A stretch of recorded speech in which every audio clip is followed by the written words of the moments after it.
Hey, welcome back. Episode 4, Secret Guitar Club. Today I speak with Jeff Rady. Jeff has a website, jeffsguitarandsteel.com. I've never spoken with Jeff in my entire life.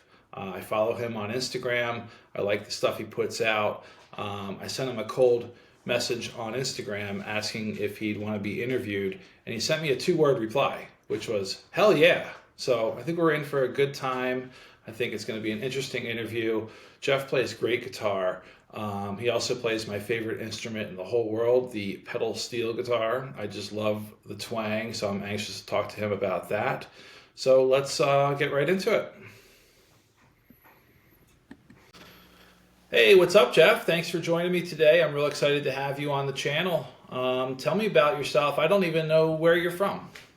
I'm from Denver, Nice, nice. so born and raised here, mostly South Denver, Littleton area. Yeah, That's where I'm yeah. from. And I understand you went to Berkeley. Is that right? When did you graduate from Berkeley? 2006. Okay, so just a little while ago. Yeah, like 20 years ago. Time flies, man. Time flies. I went for 2 years there, Okay. maybe two and a half. Yeah. I was a guitar major to start when I first started the program there, and I I got injured to where I couldn't play guitar anymore. Because you're just playing so much there. Yeah. Basically, you ever seen Whiplash? Yeah. Re- How are we able to swear on here, or is that? Yeah, you can. Sure. Well, I mean, people would show up to class or whatever, and and like it'd be Donnie over there in the corner, and he wouldn't be playing his major scales correctly, with the right fingering. So the teacher would say, like, okay, you're not playing the right scales, Donnie. Come back next week and make sure you have them. And I remember, he'd come back next week, still didn't have them. The teacher would be like, okay, well, you got to go ahead and head down to the registrar's office and let them know that you're no longer in this class. Or, just stuff like that where the pressure was on. Yeah. Yeah. They're pretty intense. Yeah. Yeah, you get there and they kind of give you like a rating of, a 1 out of 8 or whatever. So you're just, you're on the ball. Yeah. Did you learn a lot there? I learned a ton. Yeah. I learned a ton. Yeah. Yeah, I mean, when I first started out, I was just heavily consumed in looking at the guitar. I probably have spent 3 years just looking at scales to where I can't even I hate looking at scales anymore. Yeah. It was mainly a lot of just tons of detailed scale work where you're just, going over scales ad nauseum. And, but I learned how to read and to write and become literate, and understand how to just analyze things. So once I couldn't play guitar anymore, I was like, well, I'm out here. I'm never coming back. I got to try to get a degree somehow. So I got what's called a professional music degree, which is basically like a degree for the kids that need to just try to get something before they before they leave. So basically it was like an arranging degree. Yeah. Yeah. Cool. Yeah. So you can't look at scales anymore. I'm curious, Not when you're really. playing, are you just like sort of using the scale framework and floating around them now? Kind of second nature to you, I would imagine, right? Yeah, I mean, so, I guess at Berkeley it was kind of like the more scales you know, the better you are. Yeah. And I don't really think that's the case. So it's kind of like if you have a lot of colors You know, if you're, I'm not a painter, but if you're a painter, it's like scales are like colors. Hmm. And you're just kind of using any kind of color because you have it. Yeah. It's like, well, it doesn't necessarily look good. You're just putting color on it because you have that color. Yeah. Where if I think about, okay, who are the guitarists that I like? They're pretty like, they're kind of like sepia or just like black and white type sketches Nice. of something, of certain scales that I like. You know, I don't really care about like harmonic minor. I can't think of like a harmonic minor groove that I'm like, dang, that's just bitching. I could, you I know? love that color analogy, where you're right. Like the stuff I listen to, more pulled to, is more of that black and white kind of just straight up simple stuff. Um, let's go back before Berkeley. Tell me about how you got into the guitar. How old were you? Did you like? How did you learn to play? Did you have an influence in your family, or what's up? Yeah, I mean it's a pretty good progression. I guess my dad had a lot of guitars around the house. Well, mainly just acoustic guitars. So he would always be kind of strumming on them. He was, you know, from the 60s, 70s era, so he'd be strumming on like America or a lot of Neil Young. Yeah, yeah, And so that kind of rubbed off on me, and he showed me a bunch of open position chords, and we would just jam on one or two chords. Like, I don't think my dad and I have ever played a whole song together. We're just like, you want to play Down by the River? E minor, A, for like 35 minutes. We're like, okay, we're done with that song. Let's go on. how old were you when you started doing that with you? Probably 13 or so. Hmm. But what happened is I was in middle school and I had these friends that played guitar, and his dad owned a roofing company. And this guy would show up to work sometimes, and he was kind of like, he was a well-known guitarist in Denver his name was Billy Ryan.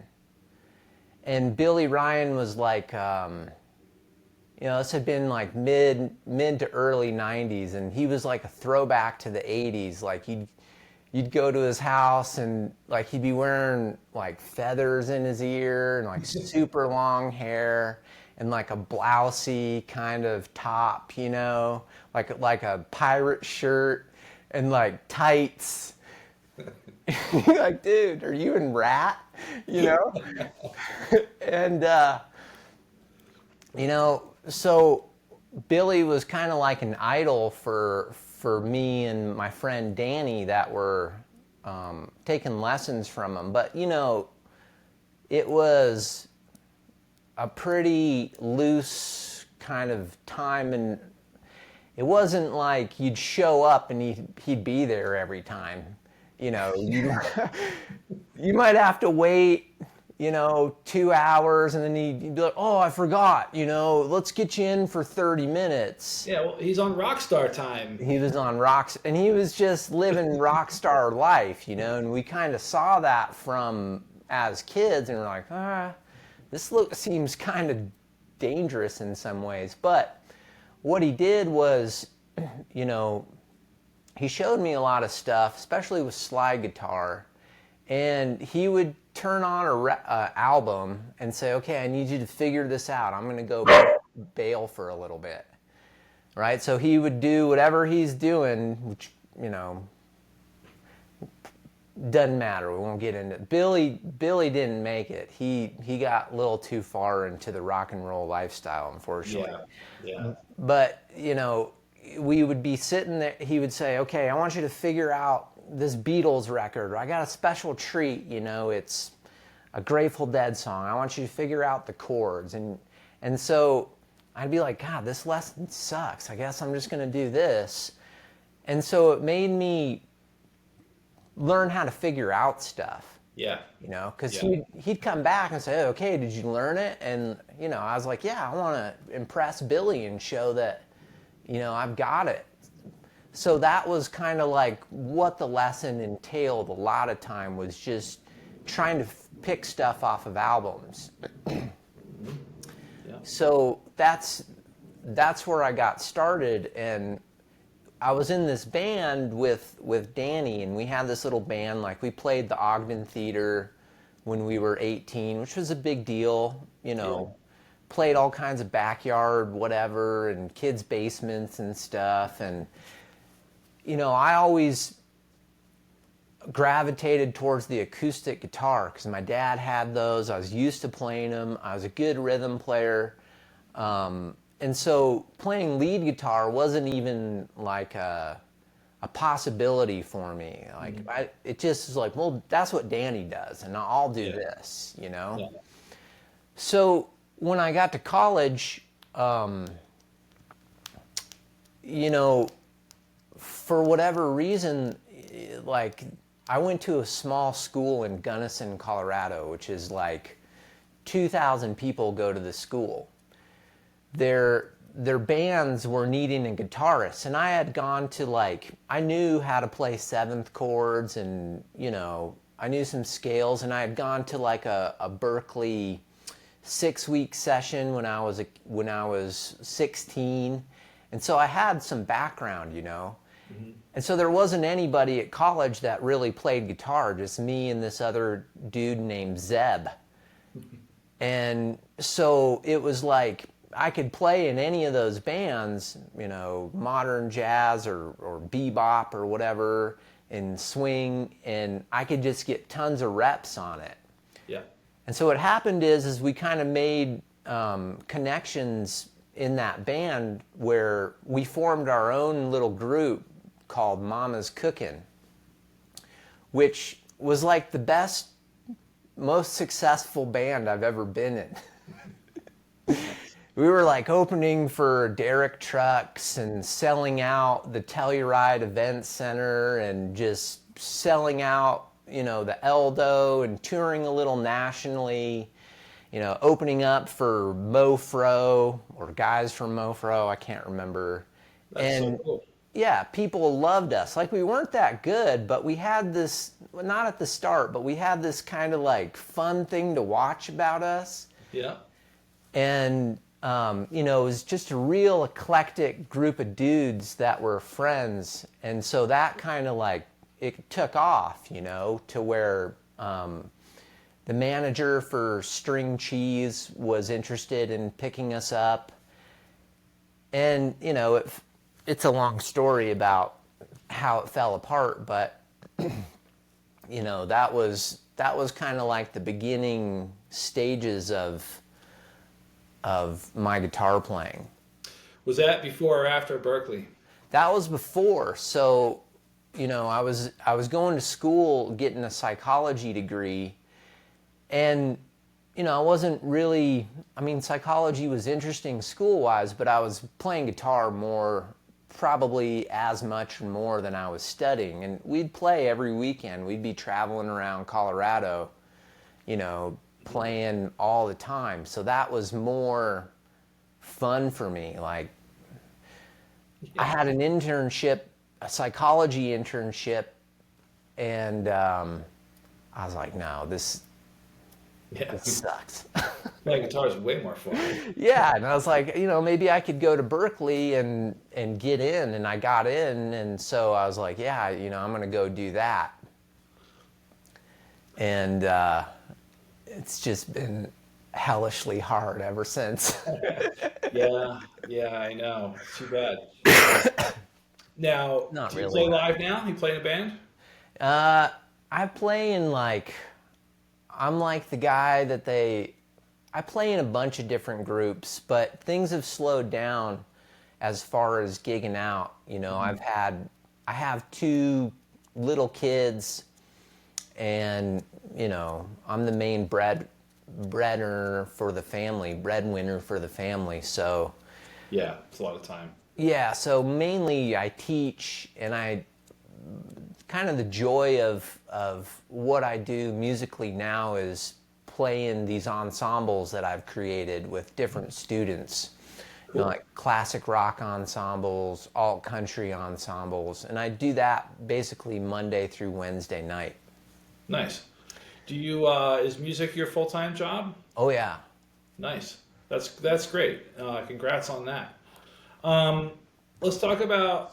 I want to get into pedal steel, but let's talk about your guitars first. What's your go-to acoustic at home? What do you pick up first? I have this old Gibson, I think it's a 67 country and western, Sweet. and it has like the thinner neck that Gibson made. And Yep. it's not like real boomy and bassy like a Martin. It's just really nice and mid-rangey and kind of quick, you know? Yeah. Yeah. So that's my favorite acoustic for sure. Very nice. Yeah, that's a nice one. When did you get that? That I'm sure that predates you. Oh, yeah, yeah. I got it about, I'd say 10 years ago at the Pickin' Parlor. Nice. It wasn't pristine or anything, but it was just a really sweet player's guitar. You know it when you see it, right? Oh, yeah, when you feel it, it's Yeah. just like putting on some, comfortable pants or whatever. Yeah. Yeah. Exactly. Exactly. You got a second favorite acoustic? I have a Martin SM 15, which is like the all mahogany guitars Yeah. that Yeah. they make, and it only goes to 12 frets to where the body meets. Mm-hmm. And it's really easy to play, and it's got a real warm tone. Yeah. It's a bit of a one-trick pony, but Very cool. I love that one. It's great for fingerstyle. Yep. Yep. How about electrics? What's your favorite electric? My favorite electric is my 77 custom Telly. Yeah, I've seen you playing that. I saw you ripping on some Neil Young recently. Yeah, that one's great. I know exactly what it's going to do. I can Yeah. just instantly dial it in. Yeah.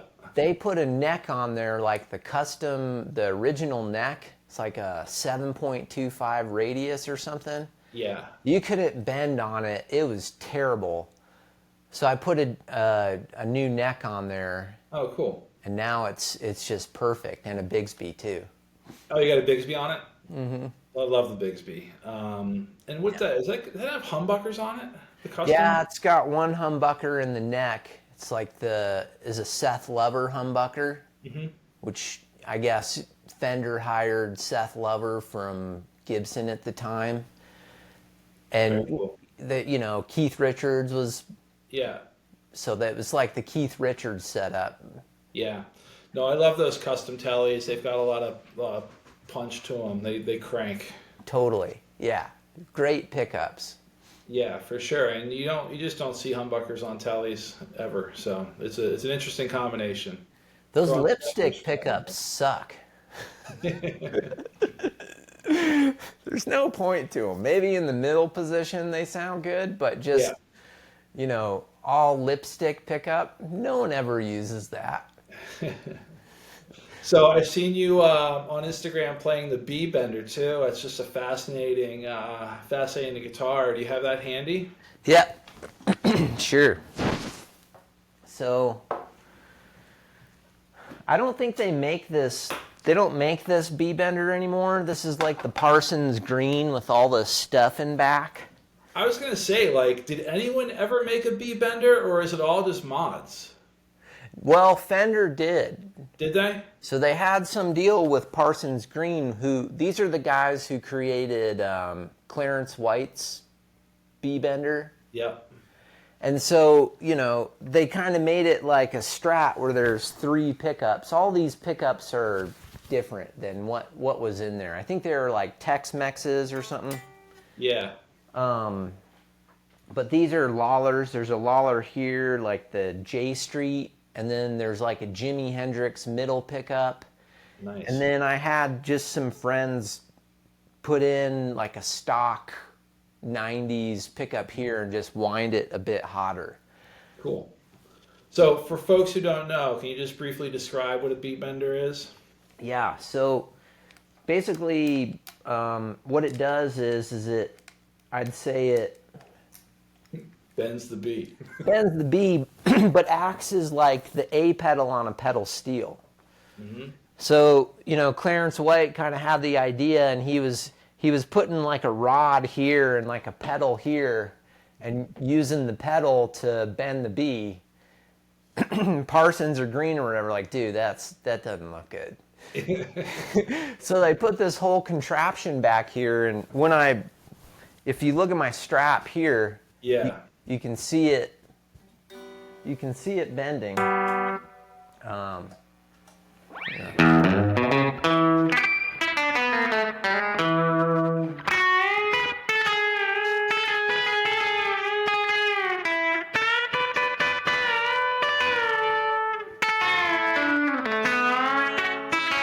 And my B's a little bit out of tune. You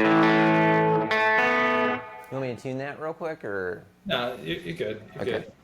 good. So cool. It's such a unique sound. I love the twang on that. When did you start? When did you pick up the B bender for the first time? So I was in this band. It was a country band called Casey James Presswood and the Burning Angels. Nice. And basically, Casey was a big fan of, 60s country. He played pedal steel. He was actually in the band Hot Rod Circuit. But anyway, this was his guitar, and I was playing out of like, I hate to say it, but like a Paul Reed Smith doing a ton of slide and stuff on it. So I had no semblance of what country music was at all, Really? really. Maybe, all my influences at that point would have been like Ryan Adams or something, but that's not really, there's no chicken picking or anything in that. In, Yeah. you know, Interesting. you know, there's nothing like that. No. So Casey was like, you can borrow this guitar. And it was his B bender, and then, he sold it or gave it to me pretty cheap. I think he might have given it to me for playing some gigs with him, or like 2 years with him. So yeah, that's where I got it. This was Casey Presswood's guitar. So And cool. We don't see them very often. no. So, And I was like, so let's talk about pedal steel. When did you get into pedal steel? It's my favorite instrument in the entire world. so when I'd gotten injured at Berkeley, I was like, well, I can't play guitar. What am I going to do? And I heard a Daniel Lanois album and a super fuzzy Animals record. The band, I think, Super Furry Animals from Wales, Okay, yeah. and they had a pedal steel track, and I didn't know what it was. And I was like, that's cool. And then that Daniel Lanois album, Belladonna, I heard that, and I was like, man, that's super cool. And so I bought a Carter starter, which was, for all my listeners and all your listeners out there, don't get a Carter starter. I was going to ask what you recommend, like how to get into pedal steel. Like it's not an easy thing to get into. Not like you're going to find one on, on Marketplace or anything. You might, but It's you not don't. cheap. Not no. That's the thing, is like, if you're trying to get it into it too cheaply, Yeah. you're just going to make yourself miserable because it won't stay in tune, Right. and you're just going to struggle with it. So that's what I did with the Carter starter, and this was back, like I said, in '06. There was even way less resources about pedal steel, and I was in Boston too, where it's not Hmm. the pedal steel capital. There's some good players and stuff, but I spent half the time just trying to sound in tune. Yeah. So I sold it, and I was like, you know what? I'm just not a pedal steel player. Right, right. And then when did you get your first good one? So after I was with Casey, he always had good pedal steel players in his band, and in Denver there's kind of like there's definitely a small pedal steel community that dates way back. So I was in a band with my high school English teacher, Chuck Lettuce. His name is Chuck Lettuce. And I remember, and so he played pedal steel, but he also played really good lap steel too. He's good on both. And I remember, I'd always like go through the used bin at Cheapo Discs, just, Yeah. CD store. Yeah. And I saw a picture in high school of Chuck Lettuce with like a frying pan, Rickenbacker. Yeah. And I'm like, what the hell? And I remember turning it on and it was like Western Swing or something. And at the time, I had no context of what that was at all. I was like, that is so weird. I have no idea. And I forgot about it. So then, I don't know, 10 years later or whatever, I'm in this band and Chuck is the pedal steel player. And so we kind of had a rapport, because we just knew each other from him being my English teacher. And we'd share albums even back then, like, John Scofield or whatever. And so he's like, well, why don't you come over? You just need to get a good steel. And it's just like a price point. You need to spend about, I think it was like $1,700 for a single neck Fessenden with a pad maybe. And so that was my first good guitar. And I got it from Steel Guitars of North County in San Diego, where a lot of beginning steel players get like a refurbished guitar. So that was my first good one. Very cool. Do you mind playing a little bit for me? Sure. I don't know much about the pedal steel, but it's tough to tune, right? Like you said, like you're constantly keeping it in tune. Once in a way, it doesn't go out of tune if it's a good steel very much. But there's always mechanical things going on with it, where you're having to know a bit of mechanical knowledge to make the thing go. Yeah, exactly. So most pedal steels are 10 strings, and so this is a 12 string. And so what's common about pedal steel is it doesn't have a super low range. So this one kind of does. Okay. Yeah, it'll give you like the low E string on your guitar. Gotcha. Yeah. Otherwise, you can just get a B, like the second fret on your A string, or just a low B. Yeah. So this has taken a long time to get used to the spacing and what are called the grips. So so I can get this kind of lower range. So like,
I love it. Sounds great. Make it look easy. I know it's not easy. No, How it's much not leg easy. action is going on down there? Is it constant? Like I don't know much about this pedal steel, but are you constantly adjusting the pedals with your legs? Yeah, so you can't really see. Here, No, it's okay. let's see if this works. Might be cool. No, it won't work. But yeah, I mean, I've, I'm always changing the pitch, right? With the most basic, what's called Emmons style is 3 pedals and maybe 2 knee levers. Yeah, So so anytime I'm playing within a key, let's say, the key of C. If I want a 4 chord, I put both my A and B pedal in. If I want, okay, a 2 chord, I put my B and C pedal in. A 3 chord, my knee lever.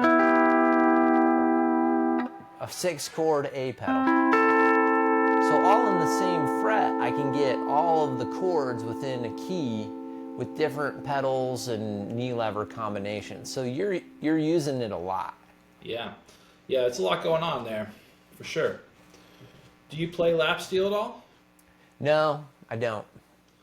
Major difference between lap steel and pedal steel? Obviously, no pedals, but Yeah, I mean, I have played lap steel, and it's less complex. You're trying to get things done with slants, yeah, and you're changing your chord shape with slants.